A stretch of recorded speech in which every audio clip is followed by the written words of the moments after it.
بسم اللہ الرحمن الرحیم۔ سلطنت عثمانیہ اسلامی تاریخ کا ایک ناقابل تردید طاقت کا سرچشمہ ہے جو 6 صدیوں پر محیط ہے اور دنیا پر انمٹ نقوش چھوڑتی ہے۔ اس کی میراث جدید اسلامی فکر، سیاست اور ثقافت کی تشکیل جاری رکھے ہوئے ہے، جس سے اس کے وژن اور اقدار کا ازسرنو جائزہ لینا ضروری ہے۔ جب ہم سلطنت عثمانیہ کے بارے میں سوچتے ہیں تو ہم میں سے بہت سے لوگ اس کے اسلامی وژن کے بارے میں پہلے سے تصورات رکھتے ہیں۔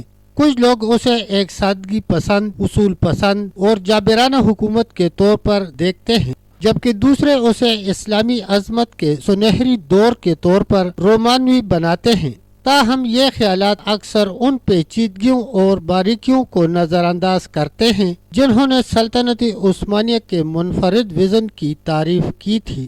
یہ طاقتور اور وقت کی سپر پاور زوال پذیر کیسے ہوئی اور اس کے سقوط کے اسباب اور وجوہات کیا تھیں، یہی کچھ ہم جانیں گے آج کی اس ویڈیو میں۔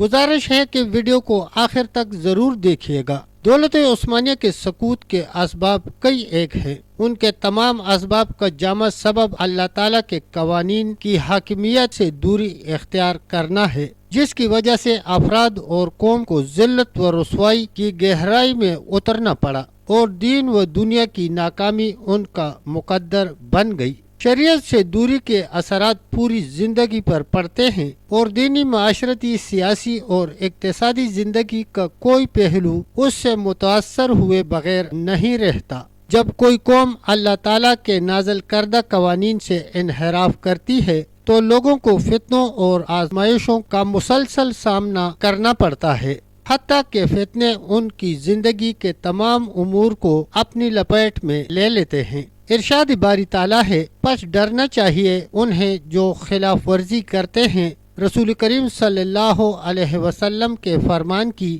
کہ انہیں کوئی مصیبت نہ پہنچے یا انہیں دردناک عذاب نہ آئے۔ دولت عثمانیہ کے آخری سلاطین اللہ تعالیٰ کی شریعت سے دور ہوئے تو امت مسلمہ پر ان کے آثار نمایاں ہونا شروع ہو گئے۔ آخری دور کے سلاطین مادیت پرستی اور جہالت کی زندگی میں بری طرح گرفتار تھے، جس کی وجہ سے ان پر حیرت، اضطراب، خوف اور بزدلی کی فضا چھائی ہوئی تھی۔ وہ بری طرح نصرانیوں سے ڈرنے لگے تھے اور ان کے سامنے عزت، وقار اور رعب و دبدبہ کی زبان میں بات نہیں کر سکتے تھے۔ ان کی آواز دب گئی تھی اور گناہوں کی وجہ سے دشمنان اسلام کے سامنے کسی مارکہ میں جرات و بہادری کا مظاہرہ کرنے کی ان میں ہمت نہ رہی تھی۔ زندگی ان پر بوجھ بن چکی تھی۔ قرآن پاک میں ارشاد خداوندی ہے، اور جس نے منہ پھیرا میری یاد سے تو اس کے لیے زندگی کا جامہ تنگ کر دیا جائے گا۔ دولت عثمانیہ کے آخری مراحل میں اسلامی معاشرے بے وقوفی، احساس ذات کے فقدان اور روحانی کمزوری کا شکار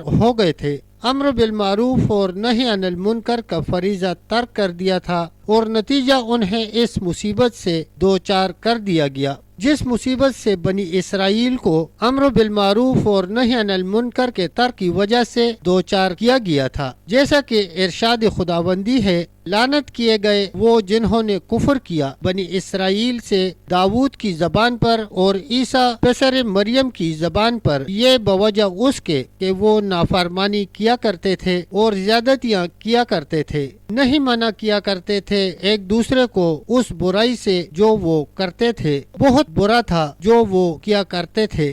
وہ قوم جو اللہ تعالیٰ کے قوانین کی تعظیم نہیں کرتی اور اس کے امر و نہی کو نافذ نہیں کرتی، بنی اسرائیل کی طرح اپنی عزت اور اپنا وقار کھو دیتی ہے۔ رسول اللہ صلی اللہ علیہ وسلم نے فرمایا، بخدا یا تو تم نیکی کا حکم دو گے، برائی سے منع کرو گے اور ظالم کے ہاتھ پکڑ لو گے، اسے حق و انصاف کی طرف زبردستی لوٹا دو گے اور عدل کا جبراً پابند کرو گے، ورنہ تمہارے دلوں کو بھی اللہ تعالیٰ آپس میں ٹکرا دے گا اور تم پر بھی ایسی پھٹکار ڈالے گا جیسے پہلے ان لوگوں پر ڈالی گئی۔ بلا شبہ دولت عثمانیہ میں سنت خداوندی پوری ہوئی جب دلوں میں اطاعت و انقیاد کی جگہ تمرد اور سرکشی نے لے لی تو یہ مملکت دشمن کی سازشوں کا شکار بن کر رہ گئی اور اس کا سارا رعب و جلال قصہ پارینہ بن کر رہ گیا۔ تب تک دوستو اتنا ہی، ملتے ہیں انشاءاللہ ایک اگلی ویڈیو کے ساتھ، تب تک کے لیے اللہ حافظ، اللہ نگہبان۔